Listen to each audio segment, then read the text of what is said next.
The question that I have is, could you tell us how to analyze a screw jack problem? If you recall from our introductory video on friction, this is one of the problems we were going to discuss, right? This was item number 5 in the introductory video. Just as hydraulic jacks are used, screw jacks are used to lift or lower an object. Of course, you can use it for other similar purposes in other configurations as well. These screws are made with different kinds of threads. Here is a picture of a screw with square threads. These square threads are like this. Here are a few other types: V-thread, American National, British Standard, Square, Acme, Buttress, Knuckle. In this video, we will develop the analysis methods for a screw jack involving square threads. Here's a schematic of the screw jack that we would like to analyze here. This vertical screw with square threads is used to either lift or lower the weight W.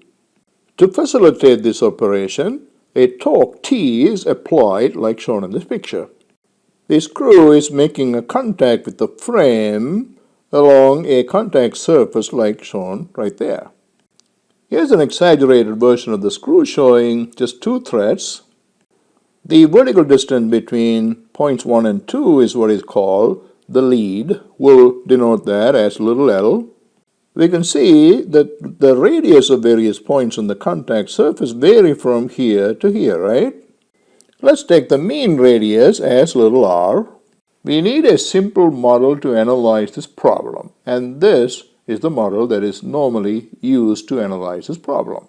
If we take this winding contact surface between points 1 and 2 and stretch it out, what are we going to see? We're going to see a plane, right? And that plane is what is shown between points 1 and 2 here.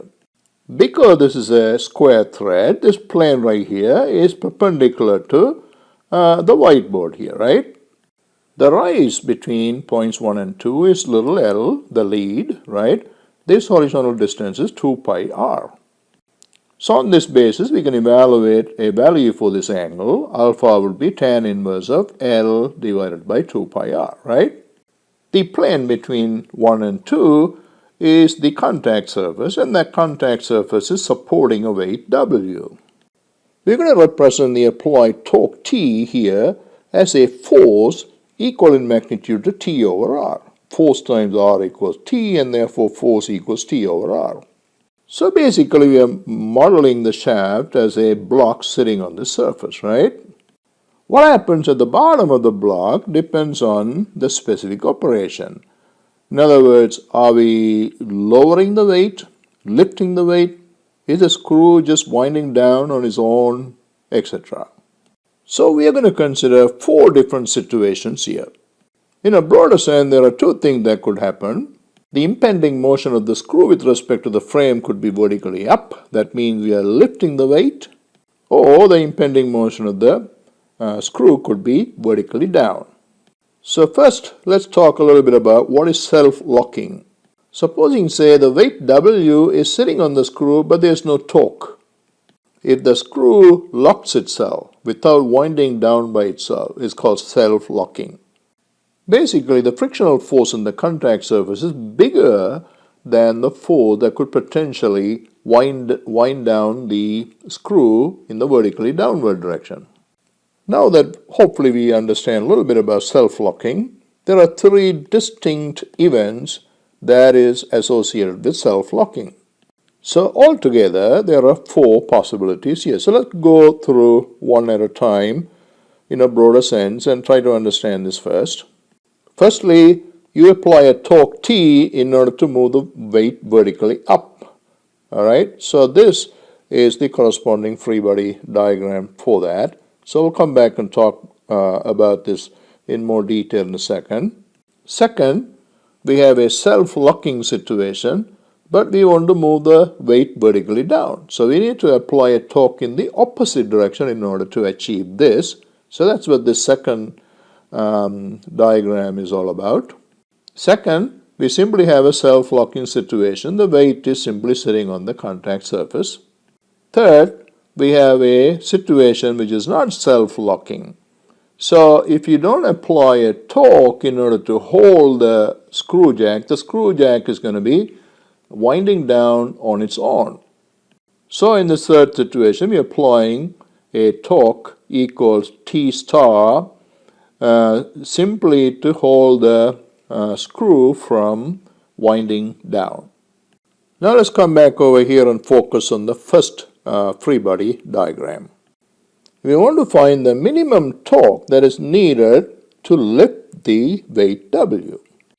Basically, we need to overcome the frictional force in the contact surface, right? So this has two implications. Number one, the horizontal component of this frictional force will be opposing T over R. Noting the normal force between the contact surface and the block as N, and the resultant between F and N as R, the second implication is that this angle right here should be equal to phi. Phi is the frictional angle of the contact surface. The angle of friction phi is basically tan inverse mu, where mu is the coefficient of friction, right? Now that we have defined the free body diagram for the block completely, we can go ahead and solve the problem. Our objective here is to derive an expression for the torque T.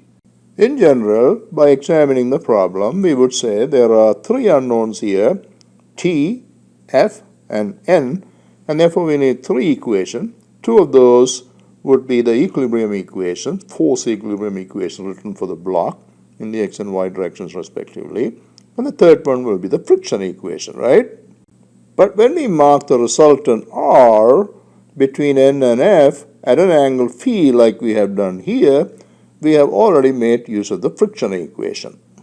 Now we can think of this as a problem with two unknowns, T and R. All we need are two equations, and these two equations will come from the equilibrium. And here is the force equation written in the y direction. Here is the force equation written in the x direction. These are fairly easy to follow, so I'll let you do that. Now we eliminate R from the two equations and come up with this expression for the torque. Let's now turn to this problem. This is a self-locking problem, and we are applying a torque T in the opposite direction in order to move the weight down. The impending motion now is vertically down, and therefore the frictional force on the contact surface is going to be going up from point 1 to point 2. Once again, we'll try to find the minimum torque that is needed to lower the weight. The analysis and the equations are very similar. I'll let you follow. So we came up with this equation for the torque. The difference between this and this is that the sign here is positive and sign here is negative. Next, we have this self-locking problem. The torque has been removed, and the frictional force F is large enough to counterbalance the driving force that is coming from the weight. Think of this as a two-force problem, with the two forces being W and R. Equilibrium tells you that they should line up and they should be equal to each other, right? We know this angle is alpha, but alpha has to be less than or equal to phi. In other words, for the screw to be self-locking, alpha has to be less than or equal to phi. Finally, let's consider this case where alpha is greater than phi, and therefore this is not a self-locking system. If you don't hold it, the screw is going to wind down on its own. So our objective here is to find the minimum torque T star that needs to be applied in order to hold the screw from winding down on its own. When we apply the minimum torque, the impending motion will still be vertically down, and therefore the frictional force is still opposing. In other words, it goes from point 1 to point 2. So here's the corresponding free body diagram. Remember, alpha is greater than phi, right? And therefore this R here, the resultant between N and F, is going to be acting right in this angle right there. So here is the analysis of the system, and the T star is this. Here is a summary of the equations we have developed for a square-threaded screw jack for the four conditions we have considered in the previous slide. The torque needed to lift a weight W by the screw jack is given by this expression. The screw jack is self-locking if alpha is less than or equal to phi. When a jack is self-locking, the torque needed to lower a weight W is given by this expression. When a jack is not self-locking, the torque needed to hold the jack from winding down is given by this expression.